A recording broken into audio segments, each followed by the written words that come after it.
उस रात गांव का नामो निशान भी नक्शों से मिटा हुआ लगता था, जैसे दुनिया उसे भूल चुकी हो।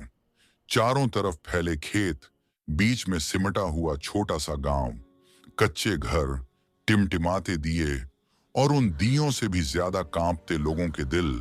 बरसों से वह गांव सूरज ढलते ही एक अनकहे डर में डूब जाता था, क्योंकि यहाँ रातें सिर्फ अंधेरा नहीं लाती थीं, बल्कि कुछ ऐसा भी ले आती थीं जिसे कोई नाम नहीं देना चाहता था।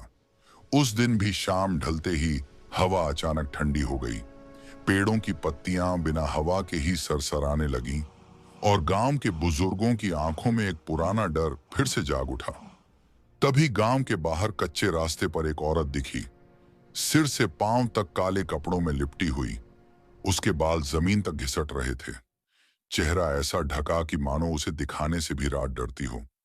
वह औरत धीरे धीरे गांव की तरफ बढ़ रही थी, हर कदम के साथ जमीन जैसे कराह उठती हो। गांव के कुत्ते एक साथ रोने लगे, बच्चे बिना वजह चीख कर जाग गए और जिन घरों में बीमार लोग थे उनकी सांसें अचानक भारी हो गईं।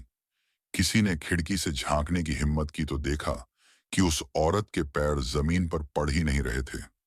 वह चल नहीं रही थी, तैर रही थी। तभी किसी के मुंह से फुसफुसाहट निकली, डायन।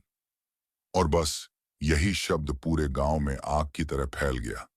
लोग दरवाजे बंद करने लगे, ताले चढ़ने लगे, दिए बुझा दिए गए। लेकिन वह औरत रुकी नहीं।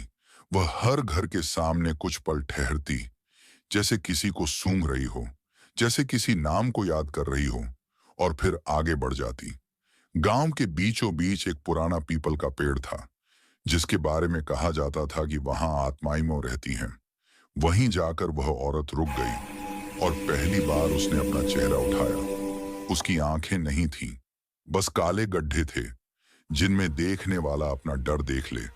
उसके होंठ हिले और एक आवाज निकली। आवाज नहीं थी, बल्कि हड्डियों के रगड़ने जैसी चीख थी। मैं वापस आ गई। उसी पल गांव के एक घर से जोर की चीख सुनाई दी। रामदीन की जवान बहू बिस्तर पर तड़प रही थी।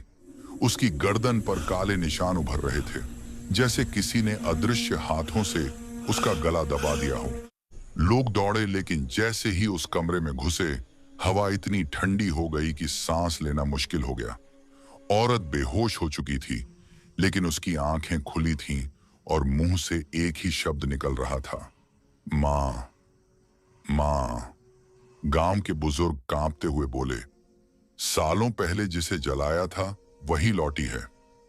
ये सुनते ही गांव की औरतों ने रोना शुरू कर दिया, क्योंकि बरसों पहले इसी गांव में एक बेगुनाह औरत को डायन कहकर जिंदा जला दिया गया था, और मरते वक्त उसने बद्दुआ दी थी, मैं लौटूंगी और खून लेकर जाऊंगी। उस रात के बाद गांव में कोई चैन से नहीं सोया। हर परछाई में वही औरत दिखने लगी। कुएं का पानी काला होने लगा, मवेशी बिना वजह मरने लगे, और हर सुबह किसी न किसी घर से रोने की आवाज आती, लेकिन किसी की लाश नहीं मिलती। बस लोग अंदर से खाली हो जाते, जैसे उनकी आत्मा खींच ली गई हो। गांव के पंडित ने कहा, यह सिर्फ शुरुआत है। जब तक सच सामने नहीं आएगा, डायन यूं ही आती रहेगी। और सच ऐसा था जिसे जानने की हिम्मत किसी में नहीं थी, क्योंकि सच जानने का मतलब था उस पाप को स्वीकार करना जो पूरे गांव ने मिलकर किया था। और उसी डर, उसी खामोशी, उसी अनकहे पाप के बीच वह डायन हर रात लौटने लगी, और हर रात किसी एक घर की रोशनी हमेशा के लिए बुझ जाती।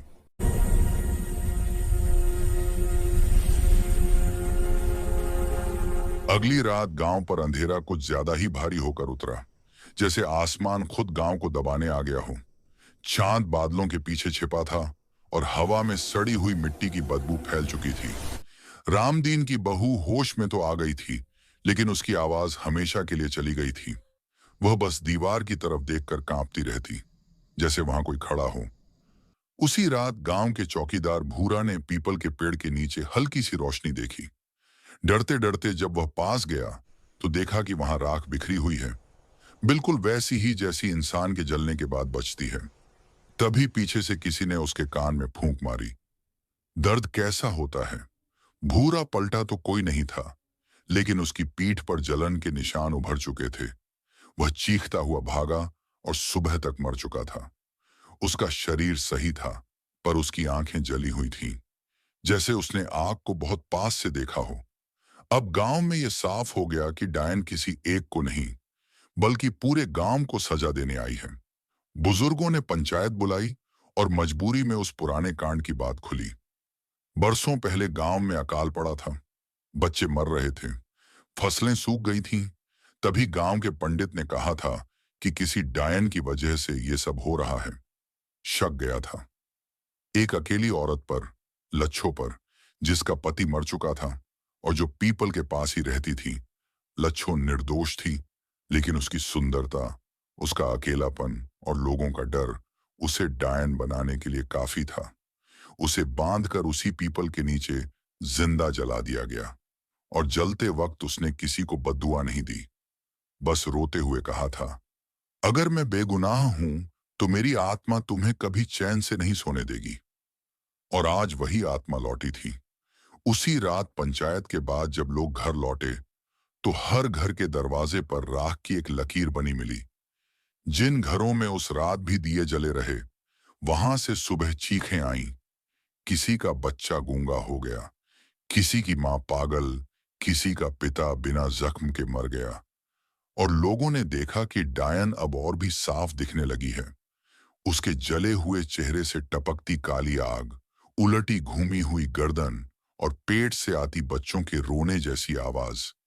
वह अब सिर्फ रात में नहीं, बल्कि सांझ ढलते ही दिखने लगी। पंडित ने तांत्रिक को बुलाया। तांत्रिक ने एक ही बात कही, इसे मारा नहीं जा सकता, क्योंकि ये बदला नहीं, न्याय है। और उसी वक्त गांव के सबसे पुराने घर से आग की लपटें उठीं। वही घर जहां सबसे पहले लच्छो को डायन कहने का फैसला हुआ था। आग बुझने पर वहां सिर्फ एक दीवार बची, जिस पर किसी ने खून से लिखा था, अभी हिसाब बाकी है। और गांव वालों को समझ आ गया कि अब ये डायन किसी एक को नहीं छोड़ेगी, क्योंकि जिस पाप को पूरे गांव ने मिलकर किया था, उसकी सजा भी पूरे गांव को मिलनी तय थी। और उस रात पहली बार लोगों ने देखा कि पीपल के नीचे सिर्फ एक नहीं, बल्कि कई जली हुई औरतों की परछाइयां खड़ी थीं, जैसे लच्छो अकेली नहीं थी।